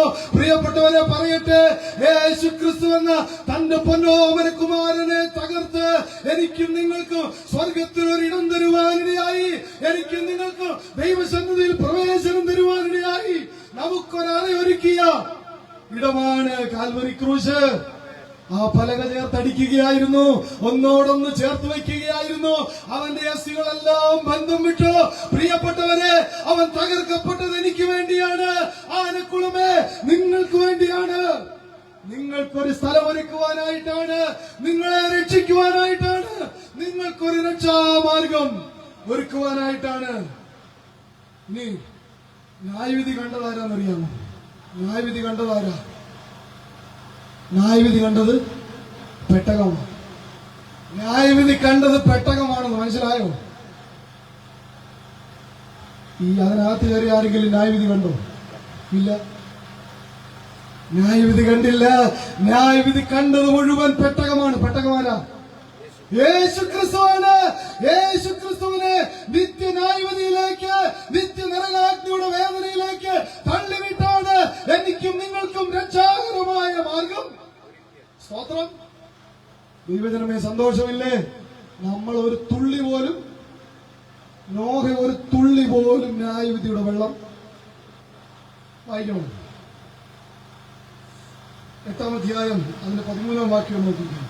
8-ാം അധ്യായം 13-ാം വാക്യം. 601 സംവത്സരം 1-ാം മാസം 1-ാം തീയതി ഭൂമിയിൽ വെള്ളം വറ്റിപ്പോയിരുന്നു. നോഹ പെട്ടകത്തിന്റെ മേൽത്തട്ട് നീക്കി ഭൂതലം ഉണങ്ങിയിരിക്കുന്നു എന്ന് കണ്ടു. സ്തോത്രം. എന്താ അവിടെ വായിച്ചത്? പെട്ടകത്തിന് ഒരു മേൽത്തട്ടുണ്ടായിരുന്നു. ഈ നോഹ അങ്ങ് മേളിൽ കയറി ചെന്നിട്ട് ആ പെട്ടകത്തിന്റെ മേൽത്തട്ട് നീക്കിയിട്ടൊരു കാഴ്ച കണ്ടു. ഭൂതലം, സ്തോത്രം, ഭൂതലം ഉണങ്ങിയിരിക്കുന്നതാ കണ്ടത്. ഭൂതലം ഉണങ്ങിയിരിക്കുന്നതാ കണ്ടത്. എന്ന് വെച്ചാൽ ന്യായവിധിയുടെ ഒരു തുള്ളി വെള്ളം പോലും നോഹ കണ്ടില്ലെന്ന് മനസ്സിലായോ പ്രിയപ്പെട്ടവരെ? ഇവിടെ അതിന് മുകളിലോട്ട് വായിച്ചു നോക്കണം. അവിടെ ഈ വെള്ളം കുറഞ്ഞോന്നറിയാൻ മേൽത്തട്ട് നീക്കി നോക്കിയായിരുന്നു. വെള്ളം കുറഞ്ഞോന്നറിയാൻ മേൽത്തട്ട് കീക്കി നോക്കിയില്ല. അതെന്താ ചെയ്തത്? ഒരു പ്രാവിനെ ഒരു കാക്കയൊക്കെ എന്ത് ചെയ്തു? പറഞ്ഞു വിട്ടു. എന്നാൽ ഇത് പൊക്കി ഒന്ന് നോക്കിയാ പോരായിരുന്നു. ദൈവപുത്രനുള്ളവന് ന്യായവിധിയില്ല. ദൈവപുത്രൻ ഒരുവൻ ക്രിസ്തുവിലായാൽ അവൻ പുതിയ സൃഷ്ടിയാകുന്നു. പഴയത് കഴിഞ്ഞുപോയി, ഇനി ആ ന്യായവിധി നമുക്കില്ല. ആ ന്യായവിധിയുടെ ഒരു തുള്ളി വെള്ളം പോലും ഈ പേടകത്തിനകത്ത് കയറി അവർ കണ്ടിട്ടില്ലെന്ന് പറഞ്ഞാൽ അക്ഷരാർത്ഥത്തിൽ നോഹ കണ്ടിട്ടില്ല. യേശു ക്രിസ്തു എന്ന പെട്ടകം ന്യായവിധി മുഴുവൻ അനുഭവിച്ചത് ഈ പെട്ടകമാണ്. ന്യായവിധി മുഴുവൻ കണ്ടത് ഈ പെട്ടകമാണ്. പ്രിയപ്പെട്ടവരെ, ഞാനും നിങ്ങളും അടിക്കപ്പെടേണ്ട സ്ഥാനത്താണ് യേശു ക്രിസ്തു അടിയേറ്റത്. ഞാനും നിങ്ങൾ തകർക്കപ്പെടേണ്ട സ്ഥാനത്താണ് യേശു ക്രിസ്തു തകർക്കപ്പെട്ടത്. ഞാനും നിങ്ങളും അനുഭവിക്കേണ്ട നരകവേദനയാണ് യേശു ക്രിസ്തു കാൽവരി ക്രൂശിൽ അനുഭവിച്ചത്.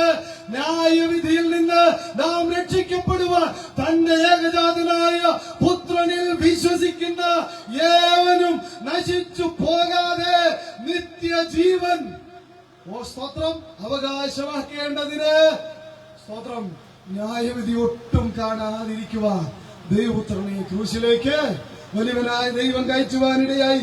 ഇനിയും അറിയാമോ പ്രിയപ്പെട്ടവരെ, ആ പെട്ടകത്തിന് 3 തട്ട്. ആ പെട്ടകത്തിന് 3 തട്ടുണ്ടായിരുന്നു. നിങ്ങൾ ഈ വേദപുസ്തകം വായിച്ചു നോക്കണം, സമയമില്ലാത്തതുകൊണ്ട് പറഞ്ഞു പോകുക. പെട്ടകത്തിന് 3 തട്ടുണ്ടായിരുന്നു. ഏതാ തട്ടെന്നറിയാമോ? പെട്ടകം 3-ാമത്തെ തട്ട് പിതാവായ ദൈവത്തോട് ബന്ധമുള്ള ഒരു 3-ാം തട്ട്. പിതാവായ ദൈവത്തോട് ആലോചന പ്രാപിക്കുന്ന കിളിവാതിലുള്ള ആ പിതാവായ ദൈവത്തോട് പുത്രൻ പ്രാർത്ഥിച്ചു എന്ന് നമ്മൾ വായിക്കുകയാണ്. അങ്ങനെയെങ്കിൽ രക്ഷാപേടകം യേശു ക്രിസ്തു ആണെങ്കിൽ ഈ 3-ാമത്തെ തട്ട് പിതാവിനോടുള്ളവന്റെ ബന്ധത്തെ കാണിക്കുന്നു. യേശു ക്രിസ്തു മനുഷ്യനായി ഭൂമിയിലേക്ക് കടന്നു വന്നപ്പോൾ അവൻ പരിപൂർണ ദൈവവുമായിരുന്നു. അവൻ ആ പിതാവിനോടൊരു ബന്ധമുണ്ടായിരുന്നു. ആ 3-ാമത്തെ തട്ടിൽ കിളിവാതിലുണ്ട്. ആ 3-ാമത്തെ തട്ട് പിതാവിനോട് ബന്ധം പുലർത്തിയിരുന്ന 3-ാമത്തെ തട്ടാണ്. 2-ാമത്തെ തട്ട് ഏതാ? പിതാവായ ദൈവം തന്റെ പങ്കോമനകുമാരനെ ഈ താണഭൂമിയിലേക്ക് എനിക്കും നിങ്ങൾക്കും വേണ്ടി അയച്ചു തന്ന, നമ്മോട് സമനായി തീർന്ന, നമ്മോട് തുലനം പ്രാപിച്ച മനുഷ്യനായ ക്രിസ്തുയേശു അവനാണ് പെട്ടകത്തിന്റെ 2-ാമത്തെ തട്ട്. ഈ പെട്ടകത്തിനൊരു 3-ാമത്തെ തട്ടുണ്ട്. ആ 3-ാമത്തെ തട്ട് എവിടാണെന്നറിയാമോ? ആ 3-ാമത്തെ തട്ട് എവിടാണെന്നറിയാമോ? എവിടെ കിടക്കുക? ആ 3-ാമത്തെ തട്ട് വെള്ളത്തിലാണ് പ്രിയപ്പെട്ടവരെ, വെള്ളത്തിലാ. ആ ന്യായവിധിയില് എനിക്കും നിങ്ങൾക്കും വേണ്ടി ദൈവപുത്രനെ 3 നാൾ ഈ ഭൂമിയുടെ അടിയിൽ സ്വർഗത്തിലെ ദൈവം സൂക്ഷിച്ചു വെച്ചു. മനുഷ്യന്റെ ന്യായവിധി അനുഭവിച്ചുകൊണ്ട് ആ 3-ാമത്തെ തട്ടിലേക്ക്, താഴത്തെ തട്ടിലേക്ക്, അഥവാ പാതാളത്തിലേക്ക് ദൈവപുത്രന്റെ ആ വേദന സമ്മാനിച്ച ഇടമാണ് നോഹേ. ഈ പെട്ടകത്തിന്റെ അടിവാരത്തേക്ക് 3 താഴത്തെ തട്ടിലേക്ക് ഇറങ്ങി വരുമ്പോ നോഹയ്ക്ക് ദൈവത്തെ സ്തുതിക്കാതിരിക്കാൻ കഴിയില്ല. എന്താ കാരണം? നേരെ ഓപ്പോസിറ്റ് ന്യായവിധി നടക്കുക. നേരെ ഓപ്പോസിറ്റ് ന്യായവിധി നടക്കുക. മനസ്സിലാകുന്നുണ്ടോ പ്രിയപ്പെട്ടവരെ? ഞാനും നിങ്ങളും നിത്യനരകാഗ്നിയുടെ വേദന അനുഭവിക്കേണ്ട സ്ഥാനത്ത് ഈ പെട്ടകമാകുന്ന യേശു ക്രിസ്തു എനിക്ക് വേണ്ടി ന്യായവിധി അനുഭവിച്ചു കിടക്കുമ്പോൾ ഞാനിതാ ഇതിനകത്ത് സുഖമായിരിക്കുകയാണ്.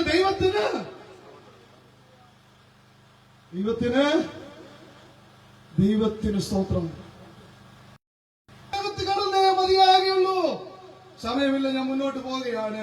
നമ്മെ രക്ഷിച്ച രക്ഷാമാർഗം, നമുക്ക് വേണ്ടി ഒരുക്കപ്പെട്ട രക്ഷാപേടകം, രക്ഷാമാർഗമാണ് കർത്താവായ യേശു ക്രിസ്തു. സ്നേഹിത സഹോദരി, താങ്കൾ ഈ പെട്ടകത്തിലേക്ക് കടന്നു വരുമോ? താങ്കൾ ഈ ദൈവപുത്രനെ സ്വീകരിക്കുമോ? നിത്യനരകാഗ്നിയിൽ നിന്ന് രക്ഷിക്കപ്പെടുവാൻ അവനിത് അനുഗ്രഹീതമായ ഒരു പെട്ടകം ഒരുക്കി വെച്ചിരിക്കുക. നോഹയുടെ പ്രസംഗത്തിന്റെ 4-ാമത്തെ വിഷയം 7-ാം അധ്യായം 16-ാം വാക്യം. 7-ാം അധ്യായം 16-ാം വാക്യം. ദൈവം അവനോട് കൽപ്പിച്ചതുപോലെ അകത്ത് കടന്ന സർവ്വജടത്തിലൊന്നും ആണും പെണ്ണുമായി കടന്നു. യഹോവ വാതിലടച്ചു. ഭൂമിയിൽ 40 ദിവസം. ഇവിടെ നിങ്ങൾ 6-ാം അധ്യായത്തിൽ വായിക്കുമ്പോൾ ഈ പെട്ടകത്തിൽ അവർക്കുള്ളതൊക്കെ എടുത്തു വെക്കണമെന്ന് പറയുന്നുണ്ട്. പെട്ടകത്തിൽ നീ കടക്കണം, നിന്റെ മക്കള് കടക്കണം, മരുമക്കള് കടക്കണം എന്നൊക്കെ പറയുന്നുണ്ട്. എന്നിട്ട് വരുന്നവരെല്ലാം നീ അതിലേക്ക് കയറ്റണമെന്ന് പറയുന്നുണ്ട്. വാതിലടയ്ക്കാൻ പറഞ്ഞായിരുന്നോ? വാതിലടയ്ക്കാൻ പറഞ്ഞോ? ഇല്ല, വാതിലടയ്ക്കാൻ പറഞ്ഞില്ല. നോഹയുടെ പ്രസംഗത്തിന്റെ 4ാമത്തെ വിഷയം വാതിലടയ്ക്കുന്ന ദൈവം.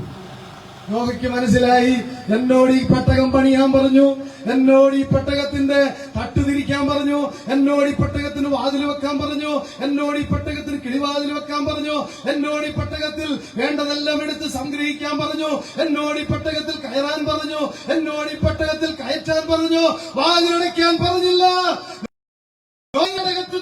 താങ്കൾ കർത്താവിനെ അംഗീകരിക്കണം. താങ്കൾ രക്ഷിതാവും കർത്താവുമായി യേശു ക്രിസ്തുവിനെ ഹൃദയത്തിൽ ഏറ്റെടുക്കണം. താങ്കൾക്ക് വേണ്ടിയാ ഈ പെട്ടകത്തിന്റെ വാതിലടയ്ക്കാത്തത്, അവൻ ഇന്നുവരെ വരാത്തത്. താങ്കളോട് ദൈവം കാണിക്കുന്ന ദീർഘക്ഷമയാണ്. അവന്റെ ദീർഘക്ഷമയെ മറുതലിച്ചു പോകല്ലേ. മടങ്ങി വരാൻ കഴിയില്ല. നിത്യനാശത്തിലേക്ക് കൈവിടപ്പെട്ടു പോയാൽ പിന്നെ ഒരു മടങ്ങി വരവ്, പിന്നെ ഒരു മടങ്ങി വരവ്. ഈ രാത്രി പ്രിയപ്പെട്ടവരെ, വാതിലടയ്ക്കുന്നതിന് മുൻപ് ഈ രക്ഷാപേടകത്തിൽ പ്രവേശിക്കുമ്പോൾ ഞാൻ എന്റെ വാക്കുകളെ ഉപസംഹരിക്കട്ടെ. ആശയങ്ങൾ തീരുന്നില്ല. പേജ് മറിച്ചപ്പോൾ പിന്നെ ആശയം കിടക്കും. അതിന്റെ 7-ാം അധ്യായം 21-22 വാക്യങ്ങളിലെ അവിടെ എഴുതിയിരിക്കുന്നത് ഇങ്ങനെയാണ്: ഭൂചര ജഡമൊക്കെയും ചത്തുപോയെന്ന് എഴുതിയത്. മനുഷ്യൻ ചത്തുപോയി. മനുഷ്യനെ ചത്തുപോയി നമ്മൾ പറയുമോ? ഇവിടെ ആരെങ്കിലും മരിച്ചാൽ ചത്തുപോയെന്ന് പറയുമോ? പ്രിയപ്പെട്ടവരെ, ഇല്ല. ധാരാളം വാക്കുകൾ ആദര സൂചകമായിട്ട് സ്ഥാനമനുസരിച്ച് ഒത്തിരി കാര്യങ്ങൾ വിളിക്കാനായിട്ടുണ്ട്. പറയട്ടെ പ്രിയപ്പെട്ടവരെ, എന്നാൽ മനുഷ്യനെ കുറിച്ച് അവിടെ പറഞ്ഞിരിക്കുന്ന മനുഷ്യൻ ചത്തുപോയത് എന്ന് വെച്ചാൽ ന്യായവിധിയുടെ ഭീകരതയാണ്. ചത്തുപോകും മാനത്തോടിരിക്കുന്ന മനുഷ്യൻ വിവേകഹീനനായി തീർന്ന് നശിച്ചു പോകുന്ന മൃഗത്തെയാണ് നമ്മൾ എന്ത് ചെയ്യുന്നു? ചത്തുപോയെന്നല്ലേ. പട്ടിയത്തെന്ന് പറയും, പൂച്ചത്തെന്ന് പറയും. പ്രിയപ്പെട്ടവരെ, മനുഷ്യൻ കൈവിടപ്പെട്ടു പോകുന്ന ന്യായവിധിയുടെ ഭീകരതയാണ് ദൈവത്തിന്റെ വചനം ഓർപ്പിക്കുന്നത്. ചത്തുപോകാൻ ഇടയാകല്ലേ. സമയമില്ലല്ലോ. നോഹയുടെ പ്രസംഗത്തിന്റെ 5ാമത്തെ വിഷയം എബ്രായ ലേഖനം 11-ാം അധ്യായം അതിന്റെ 7-ാം വാക്യം. എബ്രായർ 11:7. എബ്രായർ 11:7. നമുക്കറിയാവുന്ന വാക്യം. വിശ്വാസത്താൽ നോഹ അതുവരെ കാണാത്തവയെ കുറിച്ച് അരുളപ്പാടുണ്ടായിട്ട് ഭയഭക്തി പൂണ്ട് തന്റെ കുടുംബത്തിന്റെ രക്ഷയ്ക്കായി ഒരു പെട്ടകം തീർത്തു. സ്തോത്രം. രക്ഷ ഒരേ ഒരു വഴിയിലൂടെയുള്ളൂ. ഏത് വഴിയാണ്? അവിടെ ആദ്യം വായിച്ചെന്തോ? വിശ്വാസത്താൽ. അവസാനത്തെ വാക്ക് രക്ഷയ്ക്കായി ഒരു പെട്ടകം. അപ്പോൾ വിശ്വാസത്താലാണ് ജീവരക്ഷ. വിശ്വാസത്താൽ മാത്രമാണ് രക്ഷ. നമ്മുടെ കാണിക്ക കൊണ്ടോ കാഴ്ച കൊണ്ടോ നമ്മുടെ നേർച്ച കാഴ്ചകൾ കൊണ്ടോ നമ്മുടെ യാതൊരു വിധമായ നന്മ കൊണ്ടോ നമുക്ക് ദൈവസന്നിധിയിൽ പ്രവേശനമില്ല. പ്രിയപ്പെട്ടവരെ, രക്ഷയ്ക്കൊരേ ഒരു വഴി, യേശു ക്രിസ്തുവിൽ വിശ്വസിക്കുക. വിശ്വാസത്താൽ നോഹ തന്റെ രക്ഷയ്ക്കായി ഒരു പെട്ടകം തീർത്തു. ദൈവത്തിന് സ്തോത്രം. രക്ഷയ്ക്കൊരേ ഒരു വഴി, വിശ്വാസത്താൽ രക്ഷ. വിശ്വാസത്താൽ പാപമോചനോട് വായിക്കുന്നത് അവിടെ അവന്റെ നമ്മൾ ഭക്തികെട്ട ലോകത്തിൽ എന്ന് വായിക്കുന്നുണ്ട്. പ്രിയപ്പെട്ടവരെ, ഭക്തികെട്ട ലോകത്തിൽ വിശ്വാസത്താൽ നോഹ ഈ രക്ഷ പ്രാപിപ്പാനിടയായി. സ്തോത്രം. വിശ്വസിക്കുന്നവരെ പ്രസംഗത്തിന്റെ പോഷത്വത്താൽ രക്ഷിപ്പാൻ ദൈവത്തിന് പ്രസാദം തോന്നി. അതുകൊണ്ടായി ഈ പ്രസംഗം ഇവിടെ നടക്കുന്നത്. അതുകൊണ്ടായി യോഗം ഇവിടെ നടക്കുന്നത്. ആര് പ്രസംഗിക്കാതെ എങ്ങനെ കേൾക്കൂ? കേൾക്കാതെ എങ്ങനെ വിശ്വസിക്കൂ? ആര് വായിക്കാതെ എങ്ങനെ പ്രസംഗിക്കൂ? ഇന്ന് രാത്രി സ്വർഗത്തിലെ ദൈവമാണ് എന്നെ അയച്ചത്. ഞാൻ അരുളി ചെയ്യുന്നത്, എന്നെ കൊണ്ട് പറയിപ്പിക്കുന്നത് ജീവനുള്ള ദൈവത്തിന്റെ വചനമാണ്. സ്നേഹിത, കേൾക്കുമോ? അംഗീകരിക്കുമോ? രക്ഷയ്ക്കൊരേ ഒരു മാർഗം, വിശ്വാസത്താൽ മാത്രം രക്ഷ. നോഹ അങ്ങോട്ട് ചെന്ന് ആരെയും പിടിച്ച് പെട്ടെത്തി. അവിടെ നമ്മൾ വായിക്കുന്നത് അവരെല്ലാം നോഹയുടെ വായിക്കാൻ ഈ സമയമില്ല. നിങ്ങൾ ആ വാക്യം വായിച്ചു നോക്കണം. ഇവരെല്ലാം നോഹയുടെ അടുക്ക വന്നു. അവരെല്ലാവരും എന്ത് ചെയ്തു? പെട്ടകത്തിൽ കടന്നു. നോഹയുടെ അടുക്കൽ വന്നു കടന്നു. പോയി പിടിച്ചുകൊണ്ട് ആരെങ്കിലും കയറ്റായിരുന്നോ? ഒരു മനുഷ്യനെയും പിടിച്ചു കയറ്റാനുള്ളതല്ല ഈ സന്ദേശം. ഒരു മനുഷ്യനെയും നിർബന്ധിക്കുവാനുള്ളതല്ല ഈ സന്ദേശം. പക്ഷെ ക്രിസ്തുവിന്റെ സ്നേഹം ഞങ്ങളെ നിർബന്ധിക്കുകയാണ് പ്രിയപ്പെട്ടവരെ. രക്ഷയ്ക്കൊരേ ഒരു വഴിയേ ഉള്ളൂ. മോഹാരെ പിടിച്ചു കയറ്റിയില്ല. വന്നവരെ അവൻ എന്ത് ചെയ്തു? ആനയിച്ചു. ആ കയറിക്കൊള്ളുക, ഇതാ രക്ഷയുടെ വാതിൽ. ദൈവത്തിന് സ്തോത്രം. ഇന്ന് രാത്രി പ്രിയപ്പെട്ടവരെ, താങ്കളെ മതം മാറ്റാനല്ല, താങ്കളെ പേര് മാറ്റാനല്ല, താങ്കളെ ജാതി മാറ്റാനല്ല, താങ്കളെ പള്ളി ചേർക്കാനല്ല, ഞങ്ങളുടെ കൂട്ടത്തിൽ താങ്കളെ കൂട്ടാനല്ല.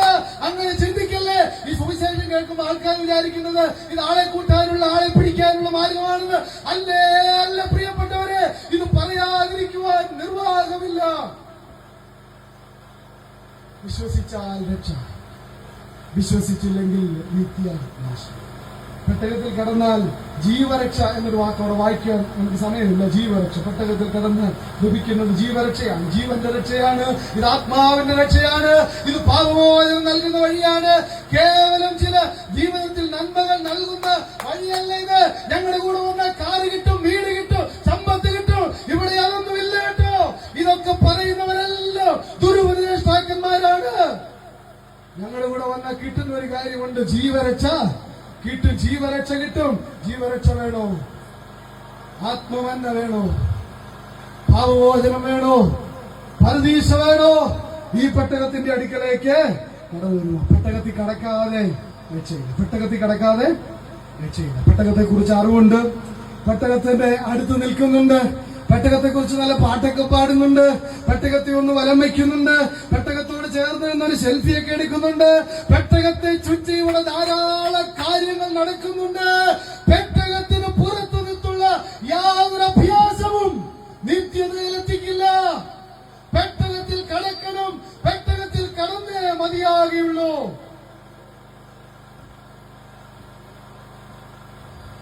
പ്രസംഗിച്ചിട്ട് ഈ നോകയെന്ന് പോയി. പ്രസംഗിച്ചിട്ട് ഞാനും അങ്ങ് പോകും. ഈ യോഗം നടത്തിയിട്ട് ഞങ്ങളെല്ലാവരും അങ്ങ് പോകും. പ്രിയപ്പെട്ടവരെ, ആരും പിടിച്ചു കയറ്റത്തില്ല കേട്ടോ, നിർബന്ധമൊന്നുമില്ല. ഇതാണ് വഴി. രക്ഷയ്ക്കൊരേ ഒരു വഴിയേ ഉള്ളൂ. ആ വന്യവയോധികൻ 600 വയസ്സുള്ള മനുഷ്യൻ അവോളം ഉച്ചത്തിൽ പ്രസംഗിച്ചു. രക്ഷയ്ക്കൊരേ ഒരു വഴിയിൽ ഇതാ ദൈവം ന്യായം വിധിക്കാൻ പോവുകയാണ്. ഇതാ രക്ഷയുടെ പെട്ടകം, ഇതാ രക്ഷാമാർഗം, ഇതാ വഴി. കടന്നു വരുമോ? അവിടെ ഫിലിപ്പോസ് ഷണ്ണനെ സ്നാനപ്പെടുത്തിയിട്ട് അവിടെ ഒരു വാക്യം കാണാനായിട്ട് സാധിക്കുന്നുണ്ട്. ഫിലിപ്പോസിനെ പിന്നെ ആരും കണ്ടില്ല. ഞാനിങ്ങനെ പറയട്ടെ, ഈ നോകയെ ഒരു വട്ടം കണ്ടവരാരും ഒരുപക്ഷെ പിന്നെ കണ്ടു കാണത്തില്ല. നിങ്ങളാരും ഒരുപക്ഷെ എന്നെ പിന്നെ കണ്ടെന്ന് വരികയില്ല. പ്രിയപ്പെട്ടവരെ, ഞങ്ങളെ പിന്നെ കണ്ടെന്ന് വരികയില്ല. ഈ പ്രസംഗിച്ചിട്ട് ഞങ്ങളങ്ങ് പോകും. ന്യായവിധി വരുമോ? രക്ഷയ്ക്കൊരു മാർഗമുണ്ട്. ഞാൻ എന്റെ വാക്കുകൾ ഉപസംഹരിക്കട്ടെ. ഒരേ ഒരു രക്ഷാമാർഗം. എന്താ ലോകം പ്രസംഗിച്ചത്? പാപം പെരുകിയ പാപത്തെ ശിക്ഷിക്കുന്ന ദൈവം, രക്ഷയ്ക്കൊരു മാർഗം, ഒരു രക്ഷാപേട, വാതിലടയ്ക്കുന്ന ഒരു ദൈവം, വിശ്വാസത്താൽ മാത്രം ജീവരക്ഷ. ഇന്ന് രാത്രി വിശ്വാസത്തോടെ ഈ പെട്ടകത്തിന്റെ അടുക്കിലേക്ക് കടന്നു വരുമോ പ്രിയപ്പെട്ടവരെ? അവൻ നിങ്ങളെ രക്ഷിക്കുവാൻ കഴിയുന്നതാണ്. നിങ്ങളുടെ വാക്കുകൾ ഉപസംഹരിക്കട്ടെ. പെട്ടകത്തിൽ കടക്കാതെ യാതൊന്നും ചെയ്തതുകൊണ്ടും, പാട്ടുപാടിയുണ്ടോ, പള്ളിയിൽ പോയതുകൊണ്ടോ, കുർബാന കൂടിയതുകൊണ്ട് പറയുന്നത് ക്ഷണിക്കണേ പ്രിയപ്പെട്ടവരെ. നിങ്ങളുടെ കാല് പിടിച്ചു പറയുക, ഇതല്ല രക്ഷാമാർഗം. യേശുക്രിസ്തുവിനെ രക്ഷിതാവും ഹൃദയവുമായി, യേശുക്രിസ്തുവിനെ രക്ഷിതാവായി നിങ്ങളുടെ ഹൃദയത്തിൽ അംഗീകരിക്കാതെ പോയാൽ, നിങ്ങളുടെ നാഥനായ യേശുക്രിസ്തുവിനെ ഏറ്റെടുക്കാതെ പോയാൽ നിത്യനാശത്തിലേക്ക് കൈവിടപ്പെട്ടു. പെട്ടകത്തിന്റെ വാതിൽ തുറന്നു കിടക്കുക. പെട്ടകത്തിലേക്ക് വരുമോ? വാതിലടയ്ക്കുന്ന ഒരു ദിവസമുണ്ട്. ഇങ്ങനെയൊന്ന് ഏറ്റുപറയാമോ പ്രിയപ്പെട്ടവർ? ദൈവമേ, ഞാനൊരു പാപിയാണ്. പാപം പെരുകുന്ന ഈ ലോകത്തിൽ പാപികളിൽ ഒന്നാമനായാണ് ഞാൻ ഇവിടെ ജീവിക്കുന്നത്. പാപത്തെ ദൈവം ശിക്ഷിക്കും എന്നെനിക്ക് മനസ്സിലായി. പാപത്തിന്റെ ശിക്ഷ മരണമാണെന്ന് എനിക്ക് മനസ്സിലായി. പാപത്തിന്റെ ശമ്പളമാകുന്ന നിത്യനരകത്തിലേക്ക് ഞാൻ പോകുന്നു എന്ന് എനിക്ക് തിരിച്ചറിയാൻ കഴിഞ്ഞു. ദൈവം രക്ഷയ്ക്ക് ഒരു രക്ഷാമാർഗം, ഒരു രക്ഷാഭേടകം ഒരുക്കിയിരിക്കുന്നു എന്ന് ഞാൻ തിരിച്ചറിയുന്നു. അത് കർത്താവായ യേശുക്രിസ്തുവാണ് എന്ന് ഞാൻ മനസ്സിലാക്കുന്നു. ആ രക്ഷയുടെ പെട്ടകത്തിന്റെ വാതിൽ നിന്ന് തുറക്കപ്പെട്ട് കിടക്കുകയാണെന്ന് ഞാൻ മനസ്സിലാക്കുന്നു. ആ പെട്ടകത്തിലേക്ക് കടക്കുവാൻ എനിക്ക് ആഗ്രഹമുണ്ട്. കർത്താവേ, എന്നെ അങ്ങയുടെ വകയാക്കി തീർക്കണമേ, എന്റെ പാപങ്ങളെ ക്ഷമിക്കണമേ, എന്റെ പെട്ടകത്തിനകത്തേക്ക് കടക്കണമേ, എനിക്ക് ജീവരക്ഷ നൽകണമേ, എന്നെ രക്ഷിക്കണമേ. ഇന്ന് രാത്രി ഹൃദയംഗമമായി ഈ പ്രാർത്ഥന ദൈവസന്നിധിയിൽ പ്രാർത്ഥിക്കുവാൻ സാധിച്ചാൽ പ്രിയപ്പെട്ടവരെ, ഒരു ജീവരക്ഷയുണ്ട്, ഒരു രക്ഷാമാർഗമുണ്ട്. യേശുക്രിസ്തു നിങ്ങളെ സഹായിക്കട്ടെ. ഇന്ന് രാത്രി ഈ നിലയിൽ ദൈവസന്നിധിയിൽ നമുക്ക് ഒരുമിച്ചായിരിക്കും. നിങ്ങളോട് ഈ ദൈവവചനത്തിൽ നിന്ന് നിങ്ങളെ ശുശ്രൂഷിപ്പാൻ കർത്താവ് എനിക്ക് അവസരം നൽകിയതോർത്ത് ഞാൻ ദൈവത്തെ സ്തുതിക്കുന്നു. ഞാൻ പ്രസംഗിച്ച ഈ പ്രസംഗം, ഈ സന്ദേശം നിങ്ങൾക്ക് ന്യായവിധിക്ക് കാരണമായി തീരാതെ നിത്യ ജീവനിലേക്ക് പ്രവേശിക്കുവാൻ മുഖാന്തരമായി തീരുവാൻ ദൈവം നിങ്ങളെല്ലാവരും അനുഗ്രഹിക്കട്ടെ. അവസരം തന്ന ദൈവസഭയോടും ഈ ഭവനത്തിലുള്ള പ്രിയപ്പെട്ടവരും ഇതുവരെ ശാന്തമായി എന്നെ ശ്രദ്ധിച്ച എല്ലാ പ്രിയപ്പെട്ടവരും കർത്താവായ യേശു ക്രിസ്തുവിന്റെ നാമത്തിൽ എന്റെ സ്നേഹവും നന്ദിയും ഞാൻ അറിയിക്കുന്നു. കർത്താവിന്റെ വലിയൊരു തിരുനാമം മാത്രം ഇന്ന് വാഴ്ത്തപ്പെടുമാറാകട്ടെ. ആമേൻ.